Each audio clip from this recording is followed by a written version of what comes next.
আসসালামু আলাইকুম ভিউয়ার্স, প্রথমেই জানিয়ে দেব ব্রেকিং বিষয়। এবার পুলিশ সদস্যকে পিটিয়ে হত্যার ঘটনা ঘটল খুলনায়। পুলিশদের মধ্যে এবার কান্নার ছায়া। এই বিষয়টি নিয়ে খুলনার মেট্রোপলিটন পুলিশ কমিশনার তিনি কি তথ্য দিলেন সেটা জানতে পারবেন বিস্তারিত প্রতিবেদনে।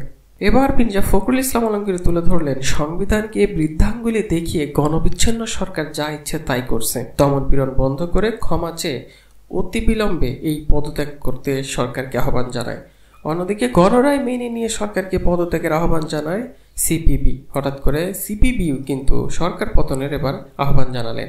এবং সব শেষে এবার আপনাদের মাঝে তুলে ধরবো, হঠাৎ করে ওবায়দুল কাদেরের সুর নরম হলো। এবার তিনি বললেন ছাত্ররা সরকারের প্রতিপক্ষ নয়, এভাবেই তথ্য দেন। এতক্ষণ শুনছিলেন শিরোনাম, এবার বিস্তারিত। একের পর এক হত্যাকাণ্ডের ঘটনা বেড়েই চলছে কোটা আন্দোলনকে ঘিরে নানা ধরনের বিক্ষোভে। যেখানেই হোক, ছাত্রও যদি নিহত হয়, একজন পরিবার তার ছেলে হারালো, একজন ওয়াইফ তার স্বামী হারালো। ঠিক একইভাবে ঘটনা ঘটছে কিন্তু পুলিশ বা আইন শৃঙ্খলা বাহিনীর মধ্যেও। এই হিংসা বা যে বিক্ষোভ কর্মসূচি, এগুলো কিন্তু রেজাল্ট একটাই, হত্যাকাণ্ড বা নিহত হত্যার ঘটনা ঘটছেই। ছাত্রদের যেভাবে হত্যা করা হয়েছে গুলি করে নির্বিচারে, যে সেটা যেমন সত্য, ঠিক তেমনি ভাবেও কয়েকজন পুলিশও কিন্তু নিহত হয়েছে। মূলত খুলনায় বৈষম্য বিরোধী ছাত্র আন্দোলনের ডাকা কর্মসূচি ঘিরে সংঘর্ষে পুলিশ কনস্টেবলকে পিটিয়ে হত্যার ঘটনা ঘটেছে। এ সময় আরো 20 সদস্য, শতাধিক মানুষও আহত হয়েছে। খুলনা মেট্রোপলিটন পুলিশের কমিশনার বলেন সুমনকে পিটিয়ে হত্যা করা হয়েছে, আরো 20 জনকেও পিটিয়ে গুরুতর জখম করা হয়েছে বলে দাবি করা হয়েছে। তাদের মধ্যে একজনকে আইসিইউতেও চিকিৎসাধীন রাখা হয়েছে। খুলনা মেট্রোপলিটন পুলিশ তিনি স্পষ্ট করে আরো তথ্য দেন, পুলিশ কিছু ফাঁকা রাবার বুলেট ছুড়ে আওয়াজ তুলে আন্দোলনকারীদের ভয় দেখাতে চেয়েছে। সরাসরি কাউকে আঘাত করা হয়নি, কিন্তু পুলিশ সদস্যরা ফিরে আসার সময় আন্দোলনকারীরা একজনকে পিটিয়ে নিহত ও অন্যদের আহত করলো। এই পুলিশ কমিশনার বলেন, পুলিশের সর্বোচ্চ ধৈর্য পরিচয় দিয়েছে, অথচ আমরা এক ভাইকে পিটিয়ে মেরে ফেলবো।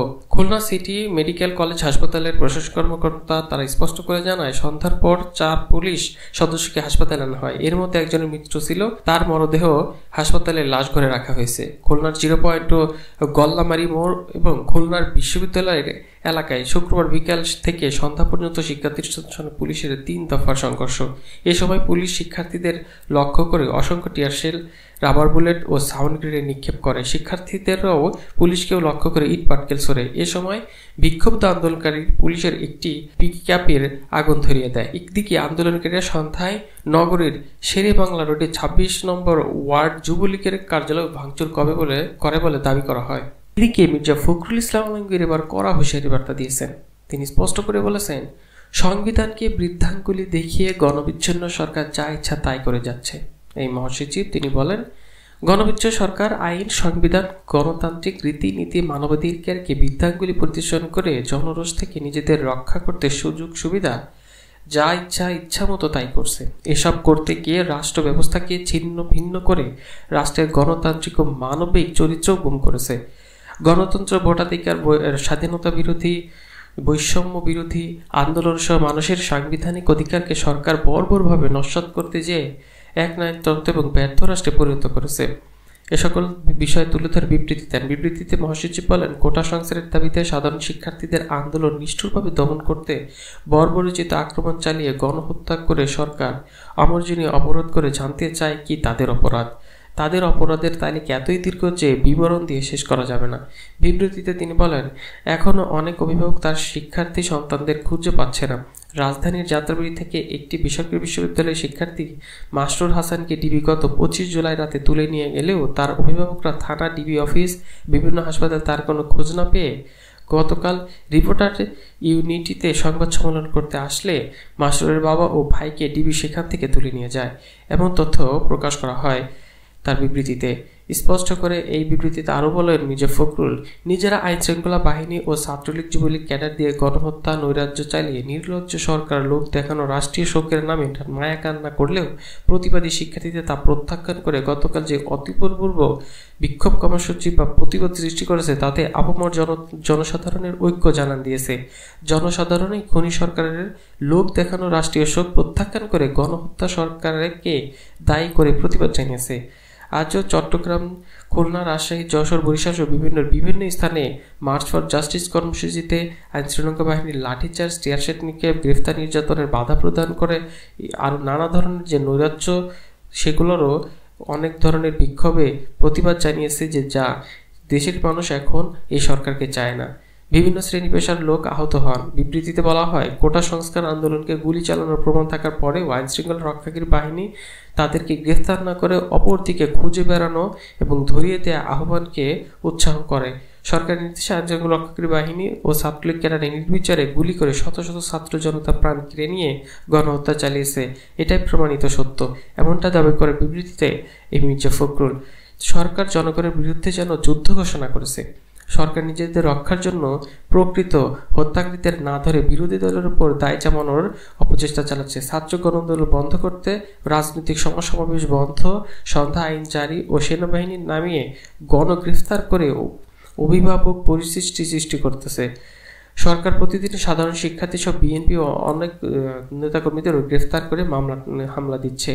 সরকার যতই করুক, সরকার এখন দমন পীড়ন বন্ধ করে ক্ষমা চেয়ে অতি বিলম্বে পদত্যাগ করার আহ্বান জানান তিনি বলেন, আজ কর্মসূচি বানচাল করতে শুধু হামলা নয়, ফেসবুক, টেলিগ্রাম সহ বিভিন্ন সামাজিক যোগাযোগ মাধ্যমে বন্ধ করে দিয়েছিল এই সরকার। অর্থাৎ শুক্রবারের সেই আন্দোলনটির কথা বলেছেন। গণমিছিল কর্মসূচিতে ব্যাপককেই আবারও পুলিশ টিয়ার শেল নিক্ষেপ করে তাদের আন্দোলন দমন করার চেষ্টা করে। শিক্ষার্থীদের দেয়া গণমিছিল কর্মসূচিতে আইন শৃঙ্খলা রক্ষাকারী বাহিনীর যে সশস্ত্র হামলার কথা উল্লেখ করেছেন তা নিন্দনীয় বলেও দাবি করেছেন এই মির্জা ফখরুল।